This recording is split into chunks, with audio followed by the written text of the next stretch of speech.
अस्सलामुअलैकुम। तो तेलंगाना से एक बड़ी अपडेट आ रही है। बंडी संजय ने भरत जो ऑटो वाला एक मैसेज लिखा था जिसकी वजह से कंट्रोवर्सी शुरू हुई, उसको एक नया ऑटो दिला दिया। तो हैदराबाद में 2 दिन से 2 न्यूज़ घर में, एक ऑटो वाले भरत का न्यूज़ तो दूसरा है स्कूल सक्सेस स्कूल का न्यूज़। स्कूल से रिलेटेड एक और अपडेट आ रही है कि बीजेपी की सरकार तेलंगाना में बनी तो बट्टू कंपलसरी लगाना बोल के ये ऐलान करता कहते बंडी संजय। उसका खुद का कहना है, थोड़ा डिटेल में बात कर लेते हैं। तो हैदराबाद के सैदाबाद में मौजूद सक्सेस स्कूल का मामला अब सिर्फ एक स्कूल तक महदूद नहीं रहा, बल्कि इस पर सियासी बहस भी काफी तेज हो गई। इस पूरे मामले की शुरुआत तब हुई जब क्लास 2 के एक स्टूडेंट के पेरेंट्स ने उसकी स्कूल डायरी चेक की। डायरी में होमवर्क के तौर पर कलमा और सूरह फातिहा याद करने और लिखने की हिदायत दी गई थी। पेरेंट्स का कहना था कि यह होमवर्क इनके बच्चों के लिए नहीं होना चाहिए था। बच्चे के रिश्तेदार सुप्रिया गौड़ ने इस पर सवाल उठाया और कहा कि अगर एक बच्चे की डायरी में ऐसा होमवर्क दिया गया है तो पता नहीं कितने और स्टूडेंट को भी इसी तरह का होमवर्क मिला होगा। इस बात के सामने आते ही सोशल मीडिया पर इस मामले की काफी चर्चा शुरू हो गई और लोगों ने स्कूल से जवाब तलब करना शुरू कर दिया। स्कूल मैनेजमेंट ने इस मामले को संजीदगी से लेते हुए तुरंत एक्शन लिया। स्कूल में होमवर्क देने वाले टीचर को सस्पेंड कर दिया गया और ऐलान किया कि उस टीचर को स्कूल ग्रुप के किसी भी कैंपस में दोबारा नौकरी नहीं दी जाएगी। इसके बाद स्कूल मैनेजमेंट ने स्टूडेंट के पेरेंट्स से भी माफी मांगी। बच्चे के वालिद ने स्कूल की माफी कबूल कर ली और पुलिस में दी गई कंप्लेंट भी वापस ले ली, लेकिन इसके बावजूद मामला यहीं खत्म नहीं हुआ और धीरे धीरे सियासी रंग इख्तियार कर गया। भारतीय जनता पार्टी के कई लीडर और वर्कर्स सक्सेस स्कूल के बाहर एहतजाज के लिए पहुंच गए। इन्होंने स्कूल के खिलाफ सख्त नाराजगी जाहिर की और स्कूल को बंद करने के साथ प्रिंसिपल को हटाने की डिमांड की। प्रोटेस्ट के दौरान पुलिस ने सिक्योरिटी बढ़ा दी और हालात को कंट्रोल करने के लिए तकरीबन 30 बीजेपी वर्कर को डिटेन भी किया। स्कूल के बाहर पुलिस की भारी तैनाती देखने को मिली और पूरा इलाका सिक्योरिटी के हवाले कर दिया गया। इस मामले पर यूनियन मिनिस्टर और बीजेपी का सीनियर लीडर बंडी संजय कुमार ने भी अपना रिएक्शन दिया। इसने इल्जाम लगाया कि सक्सेस स्कूल मैनेजमेंट ने जबरदस्ती हिंदू तहजीब और रिवायत पर हमला करने की कोशिश की है। इसका कहना था कि जो लोग खुद को सेकुलर कहते हैं इनकी इस मामले पर खामोशी समझ से बाहर है। बंडी संजय ने कहा कि पूरी हिंदू कम्युनिटी को इस वाक़े की खुलकर मजम्मत करनी चाहिए। इसने ये भी कहा कि अगर आज इस तरह के वाक़े को नजरअंदाज कर दिया गया तो कल तेलंगाना के दूसरे स्कूल में भी इसी तरह के मामला देखने को मिल सकते हैं। अपनी तकरीर के दौरान बंडी संजय ने एक दूसरे मामले का भी जिक्र किया जिसमें भरत नाम का एक ऑटो ड्राइवर के खिलाफ इसके ऑटो पर मजहबी पैगाम लिखने को लेकर पुलिस एक्शन हुआ था। इसने सवाल उठाया कि एक तरफ कुछ लोगों के खिलाफ तुरंत एक्शन लिया जाता है और दूसरी तरफ इस तरह के स्कूल वाक़े पर कुछ लोग खामोश क्यों हैं। इस सिलसिले में बंडी संजय ने एक और बड़ा सियासी बयान दिया। इसने कहा कि इसे पूरा यकीन है कि आने वाले वक्त में तेलंगाना में बीजेपी की हुकूमत बनेगी। इसका कहना था कि जब बीजेपी तेलंगाना में हुकूमत में आएगी तो हिंदू स्टूडेंट के लिए बट्टू यानी बिंदी लगाना जरूरी बनाया जाएगा और हिंदू कल्चर और रिवायत को मजबूती से फरोग दिया जाएगा। इस बयान के बाद सियासी माहौल और भी गर्म हो गया और मुख्तलिफ सियासी जमातों की तरफ से इस पर अपना अपना रिएक्शन सामने आने लगा। दूसरी तरफ कई लोगों का कहना है कि असल मामला स्कूल के होमवर्क और तालीमी निज़ाम से जुड़ा हुआ था, लेकिन अब ये पूरा तरह सियासी बहस का हिस्सा बन चुका है। सोशल मीडिया पर भी लोग इस मामले को लेकर मुख्तलिफ राय दे रहे हैं। कुछ लोग स्कूल के एक्शन को काफ़ी समझ रहे हैं क्योंकि टीचर को नौकरी से निकाला गया और पेरेंट्स से माफ़ी भी मांगी गई, जबकि कुछ लोगों का कहना है कि इस मामले की मज़ीद तहकीकात होनी चाहिए ताकि मुस्तकबिल में इस तरह की गलती दोबारा ना हो। हालांकि स्कूल के पेरेंट्स जो थे वो भी मान लिए कि चलो भाई हमारे बच्चे को वापस भेजेंगे, लेकिन दूसरी तरफ बीजेपी वाले इस मामले को लेकर हिंदू मुसलमान कर रहे, क्योंकि इन्हें पता है कि अगर से ये मामलों को ये लोग एक्सटेंड करेंगे तो उन भक्तों को ये समझ में आएगा कि देखो बीजेपी वाले हिंदुओं के लिए कितना काम करे तेलंगाना में। जो ऑटो वाला भरत मुश्किल से जो है डेली का गुजारा निकाला करता था क्योंकि डिस्ट्रिक्ट का ऑटो था, उन्हें शहर में लाके चला रहा था भड़काऊ भाषण लगा के ऑटो के पीछे। कुछ लोग बस इसको कुछ भी नहीं बोले, भाई आपके ऑटो के पीछे क्या लिखा हुआ है वो हमको पढ़ के सुना दो बोले। अब इसको पढ़ना नहीं आता था, लिखना नहीं आता था, इन्हें पढ़ के कुछ भी नहीं बोला, क्या हुआ तुम आपको पूछा।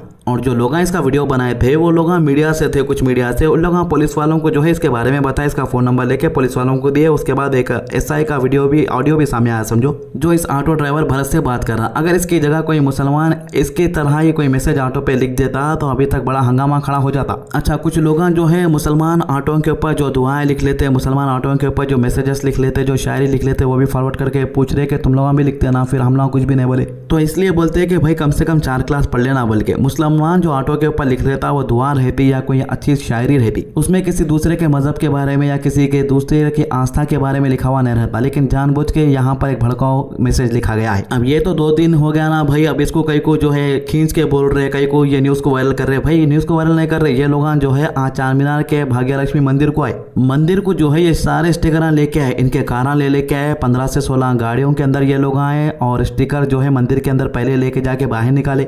और फिर ये लोग सारे जितने भी लोग चार मीनार के पास आज आए थे, ये लोग अपनी गाड़ी के ऊपर ये स्टिकर चिपका के बोल रहे कि अब हम देखते हैं कि कौन निकालेगा ये स्टिकर। एक हैशटैग भी चला रहे कि वे स्टैंड विद भरत बल के। अरे भाई वो बेचारा अब तो जो है उसको नया ऑटो भी मिल गया, थोड़ी बहुत पैसे भी मिल गए होंगे क्योंकि कुछ इन्फ्लुएंसर उसका QR भी डाले थे कल। अब इन लोगों को टॉपिक भी मिल गया। अभी आप जो टकले को देख रहे काले भिलावे को, इन्हें 2 दिन पहले जो है एक स्कूल के अंदर जाकर रजिस्टर चेक करा था। देखो उन्हें चाहिए मतलब कि इन्हें ज़बरदस्ती जाके स्कूलों के अंदर जो है रजिस्टर चेक कर सकता, और पुलिस वाले इसको 2 घंटे पुलिस स्टेशन में बिठाते, फिर तीसरा घंटे बाहर भी छोड़ देते।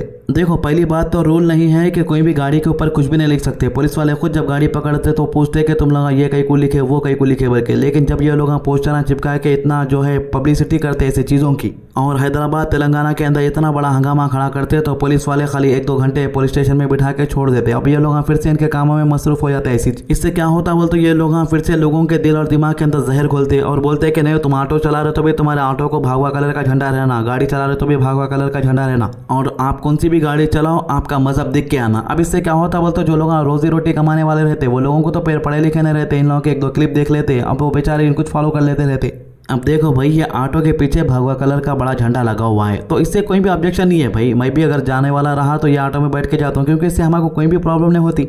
मगर मैसेज भी लिखना है तो ऐसा मैसेज लिख लो ताकि तुम्हारे मजहब के बारे में दूसरों को मालूम होना, कोई अच्छी बातें लिख लो। ऐसा लिख ले रहे दुनिया के अंदर जो भी पैदा हुआ वो जो है हिंदू पैदा हुआ। तो भाई ये भी समझना कि इंडिया के अंदर सिर्फ हिंदू नहीं, मुस्लिम भी रहते, क्रिश्चियंस भी रहते, सिख भी रहते, ईसाई भी रहते। क्या सबको मैसेज पसंद आता है? ये नहीं सोच सकते वो लोग। अभी नहीं देखो 4 दिन से लोडिंग में थे जैसा दिख रहा, 3 दिन हो गए न्यूज़ खत्म हो गया, अभी ने वीडियो बना के डाल रहा। इसको मालूम ही नहीं हुआ कि आखिर क्या तो भी हुआ, इसके पीछे क्या वजह थी, बल्कि अब क्या पता सुनेंगे। हिंदू समाज को जानबूझकर टारगेट किया जा रहा है। जैसे 2 दिन पहले एक ऑटो चलाने वाला हिंदू भाई अपने ऑटो के पीछे जय श्री राम लिखता है तो एक व्यक्ति उसको डराता है, धमकाता है। और दूसरा सैदाबाद के एक स्कूल में जो ईरान का प्राइम मिनिस्टर कामेनेनी है वहां पर मरता है तो उसके बारे में यहां पर स्कूलों में उनके बारे में बताया जा रहा है। कल एक ऐसी घटना हमारे सामने आई है कि एक सक्सेस स्कूल नाम है जिसमें हमारे हिंदू बच्चे को अपने डायरी में कलमा सिखाया जा रहा है, कलमा लिखाया जा रहा है। और जब उनके पेरेंट्स स्कूल में जाकर ये बोलते हैं कि हमारे हिंदू बच्चों को आप कलमा क्यों सिखा रहे, तो उनके पास कोई जवाब नहीं रहता। मैं तेलंगाना के चीफ मिनिस्टर इस मैटर में काफ़ी लोग कंफ्यूज है। आपको बता दूं कि स्कूल की क्लास में 25 बच्चे हैं जिनमें से 24 मुस्लिम है। तो जब होमवर्क देने की बारी आए तो पूरे 25 लोगों को टीचर कंफ्यूज होकर एक बच्चा जो हिंदू था उसको भी सेम होमवर्क दे दिए। ना वो लड़का कभी सूर्य फातिहा सीख के आया, ना वो लड़का कभी कलमा सीख के आया। टीचर खुद मान लिया कि उनसे गलती हुई है। पुलिस वाले भी मीडिया से बात करते हुए ये बोले कि टीचर की गलती हुई है, मतलब कि ये जो कुछ भी हुआ ये जानबूझ के नहीं किया गया था। यही वजह था कि पेरेंट्स वाले फिर दूसरे दिन लेटर लिख के दे दिए कि हाँ भाई गलती हुई है टीचर से, इसलिए हम भी माफ कर दे रहे, आइंदा नहीं होना। कुछ अनभक्त 2 दिन के बाद जब उनकी लाइट उतरने के बाद आके वीडियो बना देते, उनको कुछ मालूम ही नहीं रहता कि आखिर क्या हुआ, तो उनके बातों में आना नहीं चाहिए। अतराफ तेलंगाना से ऐसे ही मामले सामने आ रहे हैं। कुछ जगहों पर जानबूझ के जो है स्टिकर लगाया जा रहा, ऑटो वालों को बुला के उनको भगवा शॉल डाल के स्टिकर बांटे जा रहे। अब बेचारे ऑटो वाले उतना ज़्यादा पढ़े लिखे नहीं रहते, इन लोगों के बातों में आते, लोग जैसा बोले वैसा फॉलो करते रहते।